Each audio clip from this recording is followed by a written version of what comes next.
Hi, this is Luke with a Gamer, and I'm going to show you where to find the Mario and Cyberpunk items in Dying Light 2. Dying Light 2 is all about loot. The weapons and gear you use to survive the undead make up a large part of your adventure. But Dying Light 2 does have some rather weird items that can be found in the game. So, in this guide I'm going to show you where to find Super Mario and Cyberpunk items. You'll need to have completed the broadcast story mission because one of these items requires you to start at the top of the VNC tower. So let's get started. So let's start with the Super Mario shoes. These can be found on the southeastern side of the map in a little corner to the side of a renegade fortress. So if you see the fortress, head over to the left side of it just across this water and you'll find a heavily chemical covered area.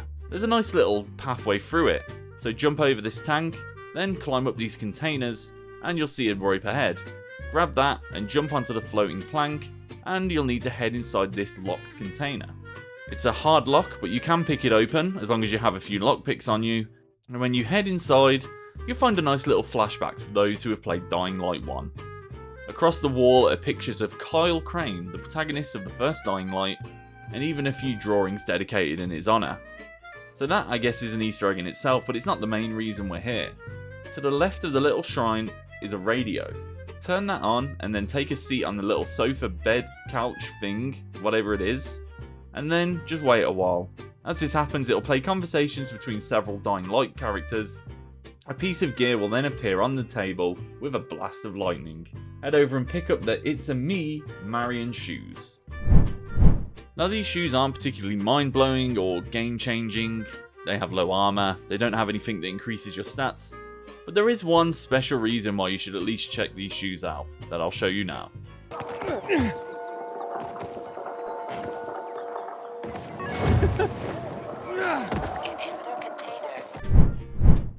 So now onto the Cyberpunk Easter Egg.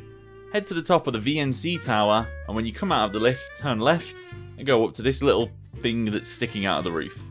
You'll need to head to that more rectangular roof in the distance, but it might be a bit tricky, so if you land on this roof first and then paraglide over to the other roof, head to the top left corner and you'll find a guy called the Liquidator. After a very, very weird conversation with this man, he'll direct you to a box on the left, and then he'll just suddenly vanish. So check the box and you'll find the Cyberhands 2177 blueprint. In case you haven't already figured it out, yes, this is a Cyberpunk reference. And it's not surprising that Techland might want to pay tribute considering both Techland and CD Projekt Red are based in Poland. So it's more just one studio paying homage to another one. So once you've got the blueprint, you're going to need a hefty 369 scraps to craft the Cyberhands. And while they're classed as knuckle dusters, they do resemble the Mantis blades from Cyberpunk 2077. Striking enemies with these weapons also applies a shock-like effect that can chain to nearby enemies, making them quite powerful against large groups. However, like other weapons in Dying Light, they do have an endurance limit and will break after a certain amount of use, so try not to get too attached to them. So that is how to find the Mario and Cyberpunk Easter eggs in Dying Light 2.